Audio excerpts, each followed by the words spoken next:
더 자세한 뉴욕 증시 마감 현황 뉴욕일보 경제부의 김태수 기자와 점검해 보겠습니다. 기자님 안녕하세요. 네, 안녕하세요.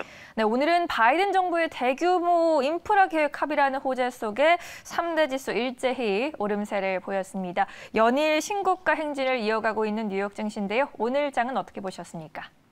네, 오늘 시장을 끌어올린 요인은 세 가지로 우리가 얘기를 할 수 있겠습니다. 먼저 기업 수익 측면에서 이제 오늘 기업 수익이 1분기 기업 수익이 1.7% 상승한 것으로 확정이 됐는데 원래는 이제 마이너스 0.8% 하락할 것으로 예상을 하고 있다가 이 부분이 상승하면서 좀 긍정적인 신호를 줬고요. 또 하나는 주요 은행들 스트레스 테스트 결과가 나오는데 여기에 대한 기대감이 은행주들을 밀어올리면서 굉장히 또 크게 작용을 했습니다. 그리고 이제 점심시간쯤 해가지고 바이든 대통령이 상원 초당파 의원들이죠.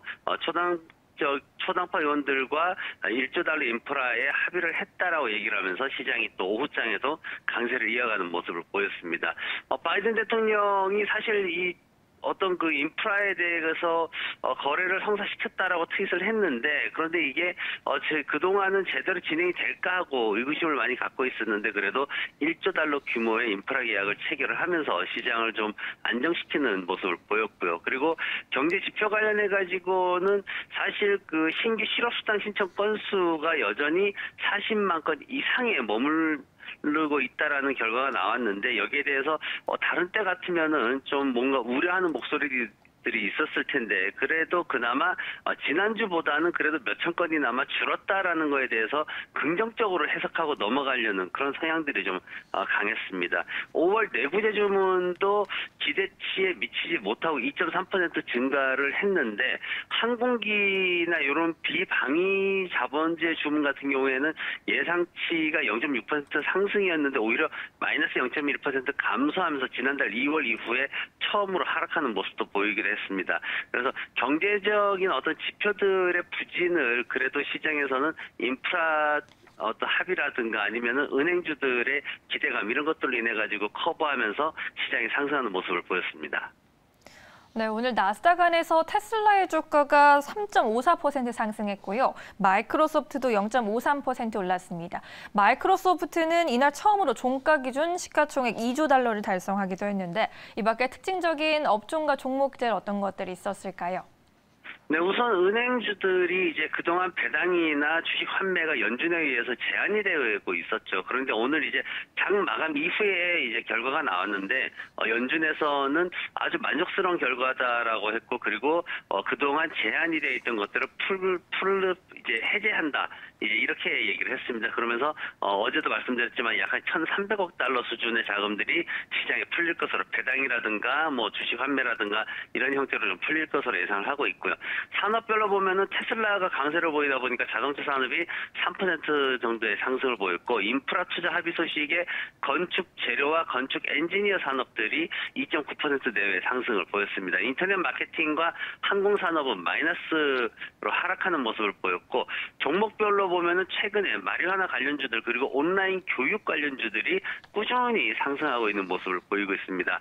테슬라가 이제 어제도 뭐 호재성 소식을 몇 개 전해드렸는데 오늘도 노르웨이에서 이제 다른 자동차 제조업체의 슈퍼차저 네트워크를 개발을 하겠다 해가지고 노르웨이의 관리들과 협의 중이다라는 보도가 나왔습니다. 그러면서 오늘 이제 700달러 근처까지 갔다가 조금 밀리는 그런 모습을 보였습니다.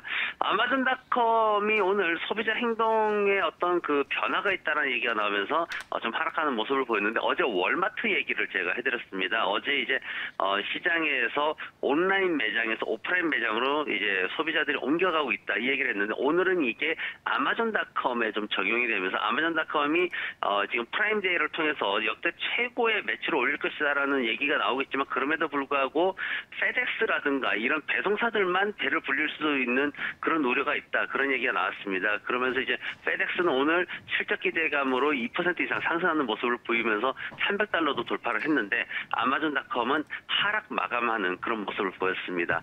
오늘 애플 얘기도 굉장히 많았습니다. 애플 분석에서는 이제 최고로 꼽히는 모건 스탠리의 케이티 허버티 애널리스트가 목표 주가를 162달러로 제시를 하고 지금 현재보다 앞으로 앞으로 1년 동안 한 20% 이상 더 오를 것이다. 이렇게 이제 제시를 했습니다. 그럼에도 불구하고 안 됐던 이유는 뭐냐면은 마이크로소프트가 말씀하신 것처럼 이제 2조 달러 그룹으로 이제 올라갔단 말이죠. 그랬더니 이제 애플 다음으로 두 번째로 올라가게 된 건데 그러다 보니까 시장에서는 애플이 좋으냐 마이크로소프트가 좋으냐 하고 이제 가치주 논쟁이 좀 일어났습니다. 왜냐하면 지금 현재 시장에서는 가치주냐 성장주냐 하는 논의가 굉장히 많기 때문에 애플이냐 마이크로소프트냐 어떤 것이 더 가치가 있느냐 가치주에 속하느냐 이걸 이제 논쟁을 많이 했는데 여기에서 애플이 이제 밀려버린 겁니다. 왜냐하면 마이크로소프트가 윈도우 11을 출시를 하면서 이제 굉장히 어떤 성장성이 기대가 된다라는 보고서들이 나왔기 때문에 마이크로소프트는 상승 마감했지만 애플은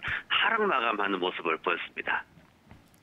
네, 알겠습니다. 이렇게 가치주와 성장주에 대한 논의가 이루어지고 있고 이제 우리 증시도 그렇고 뉴욕 증시도 실적에 슬슬 주목하는 모습인데요. 이제 주목해볼 만한 이슈들 어떤 것들 남아있나요? 네, 이제 슬슬 이제 2분기 실적에 대한 얘기를 할 거고요. 그리고 고용 지표에 대한 관심도 좀 증가될 것으로 보고 있습니다. 6월 말로 이제 2분기 실적이 마감이 되는데 7월 12일부터 해서 항공사들하고 금융사들을 시작으로 실적 시즌이 이제 본격적으로 시작이 됩니다. 내일 같은 경우에는 개인 소비 물가 지수가 발표가 되는데 이제 PC 데이터가 발표가 되는데 이게 지금 보면은 가장 빠른 속도로 상승했을 것이다. 한 13년 만에 가장 빠르게 인플레이션이 상승하고 있다. 뭐 이런 결과가 나올 것으로 예상이 되고 있습니다. 그래서 이 부분에 대해서 우리가 좀 주목을 해야 되고요. 그 외 개인 소득은 마이너스 3% 하락할 것으로 예상이 되고 개인 소비는 0.4% 상승할 것으로 기대가 되고 있습니다. 다음 주로 넘어가면은 다음 주에 노동시장 지표가 굉장히 많이 발표가 됩니다. 6월 30일 날 이제 ADP 고용 변화가 5월보다는 절반 수준으로 둔화될 것으로 예상이 되고 있고 7월 1일 날 ISM 제조업 고용 지수가 소폭 상승할 것으로 기대가 되고 있고 주간 신규 실업 수당 신청 건수는 40만 건 이상 수준이라서 아직 그 신뢰도가 굉장히 많이 떨어지는 상황이고요. 그리고 6월 달 비농업 민간 고용 데이터도 5만 건 정도만 지금 상승할 것으로 예상이 되고 있어가지고 노동시장이 시장이 기대하는 만큼 그렇게 강하게 회복되지는 않는 그런 상황으로 예상이 되고 있습니다. 그리고 ISM 제조업 구매 관리자 지수가 현 수준으로 유지될 것으로 전망이 되고 있습니다. 수치상으로는 아주 미미한 수준에서 조정이 좀 둔화가 될 것으로 그렇게 예상이 되고 있지만은 여전히 50 이상의 경기 확장 국면에서 굉장히 강력한 데이터들을 보여주고 있기 때문에 시장에서는 구매 관리자 지수에 대해서는 어떤 긍정적인 그런 해석들이 계속 이어지고 있습니다. 네, 잘 알겠습니다. 오늘 말씀 여기까지 듣겠습니다. 고맙습니다. 네, 고맙습니다.